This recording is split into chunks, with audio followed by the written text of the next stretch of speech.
వాసిని. నా పేరు ప్రభాకర్ యాదవ్. నిన్న జరిగిన press meet Adinarayana Yadav press meet పెట్టాడు.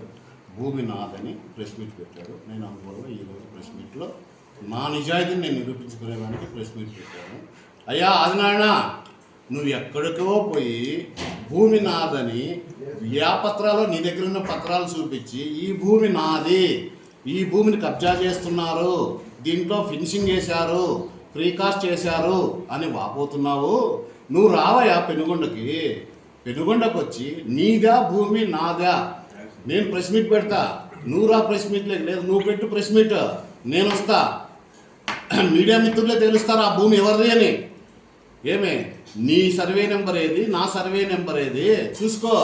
నా దాంట్లో నా భార్య పేరుతో ఉన్న భూమిని ఆక్యుపై చేశారు, దాన్ని ఫినిషింగ్ చేశారు, ఫ్రీ కాస్ట్ చేశారని చెప్తున్నావు. ఇది నీ భూమి కాదయా, ఇది నా భూమిలో నేను ఫ్రీ కాస్ట్ చేసుకుంటే నువ్వు దౌర్జన్యంగా వచ్చి జేసీబీలు తీసుకొని వచ్చి రౌడీలను పంపించి ముక్కుమ్మడి దాడి చేసి నా ఫ్రీ కాస్ట్ను పడగొడుతు కదయా. కనీసం ఎవరిది భూమి అనేది తెలియనప్పుడు నువ్వు చదువుకోలేదా? నీ దగ్గర డాక్యుమెంట్లు లేవా? లేదు నా దగ్గర ఉన్నాయి, తీసుకొని పోయి చెక్ చేసుకో. లేదు నువ్వు రా, నేను నిరూపిస్తా. పెనుగొండలో జరిగితే నువ్వు ఎక్కడో తెలియని ప్రదేశానికి పోయి నువ్వు ప్రెస్ మీట్ పెట్టి ఈ భూమి నాది అంటే నీది అయిపోతుందా? నీ దగ్గర రికార్డ్స్ ఉంటే తీసుకొని రా. ఒక పోలీస్ స్టేషన్కి వస్తావా రా, రెవెన్యూ డిపార్ట్మెంట్ దగ్గరికి వస్తావా రా, లేదు మీడియా మిత్రుల దగ్గరికి వస్తావా రా, చూస్తాం నీదా నాదా భూమి. అనవసరమైన అబద్ధాలు చెప్పి మీడియా మిత్రులను కన్ఫ్యూజ్ చేస్తున్నాను. నీ భూమి కాదు ఇది, నా ప్రైవేట్ భూమిదే. ఏమే నీ ఉనికిని కాపాడుకునేదానికి నువ్వు ఊసరపిల్లి మాదిరి మారుకుంటూ పోతూ ఉన్నావు. నువ్వు చేసిన అక్రమాలు, దౌర్జన్యాలు, కిడ్నాప్ కేసులు, ఫోర్జరీ కేసులు ఎన్నున్నాయా నీ మీద? 10 ఎఫ్ఐఆర్లు మీడియా మిత్రులకు ఇస్తా. నా దగ్గర ఆధారం లేదు, నేను మాట్లాడట్లేదు. నువ్వు గతంలో ఏం చేస్తువి? కాంగ్రెస్ గవర్నమెంట్ వచ్చినప్పుడు కాంగ్రెస్ గొడుగు పడితే నీ ఉనికిని కాపాడుకునేదానికి. ఆటి నుంచి టీడీపీలోకి వస్తువే, టీడీపీలో నుంచి వైసీపీలోకి పోతువే. ఎందుకు పోతున్నావా? ఇన్ని పార్టీలు మారి. పార్టీల వల్ల నీకు లాభం ఉందా? నీ వల్ల పార్టీలకు లాభం ఉందా? గమనించుకోవయ్యా, ప్రజలకు తెలుసు.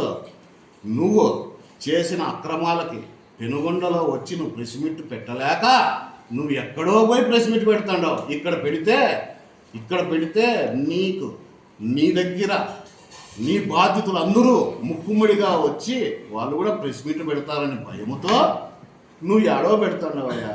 నువ్వు భూమి కబ్జా చేస్తున్నారు, దౌర్జన్యం చేస్తున్నారు అంటున్నావు. దౌర్జన్యం చేస్తే కిడ్నాప్ కేసులు మా మీద వస్తాయా? కిడ్నాప్ చేయలేదా? ఒక ప్రముఖ వ్యాపారవేత్తను హైదరాబాద్ అతన్ని నువ్వు కిడ్నాప్ చేయలేదా? డోన్ ప్రాంతంలో ఎఫ్ఐఆర్ కాలేదా? నువ్వు అరెస్ట్ కాలేదా? ఫోర్జరీ కేసులు లేవా? ఎన్ని ఎఫ్ఐఆర్లు ఉన్నాయి నీపై నీకు తెలుసా? నువ్వు నిజాయితీపరుడా? ఎక్కడ నిజాయితీ ఉందో నిరూపించు. రా పెనుగొండకు రా. నువ్వు ఏదైతే నాది, నా భార్య పేరుతో ఉన్న ఈ ల్యాండు, ఆ ల్యాండ్లోకే పోదాం. రెవెన్యూ డిపార్ట్మెంట్ దగ్గరికి పోయి మళ్ళీ ల్యాండ్లోకి పోదాం, తేల్చుకుందాం. రెవెన్యూ డిపార్ట్మెంట్లో నీదా ల్యాండ్ నాదే. అంతేకాని అసత్యాలు పలుకుంటూ నువ్వు ఉసురుపిల్లి మారినట్లు మారుకుంటా ఖబర్దార్ బచ్చా. నీ భూమి అయితే మేము ఏ రోజు కూడా కన్నెత్తి కూడా చూడము. నువ్వు ఎన్ని కబ్జాలు చేశావో, ఏమి చేశావో అనేది దేశానికి తెలుసు, మీ మండలానికి తెలుసు, మీ నియోజకవర్గంలో ప్రతి ఒక్క పిల్లవాడిని అడిగినా చెప్తాడు నీ గురించి. కాదయ్యా, నీకు కాన్వాయిడ్ పెట్టుకొని తిరగాల్సిన పని ఏముందయ్యా? తప్పు చేయకపోతే మంది మార్బలం వేసుకొని తిరగాల్సిన పని ఏముందయ్యా? నువ్వు తప్పు చేయకపోతే నువ్వు బయట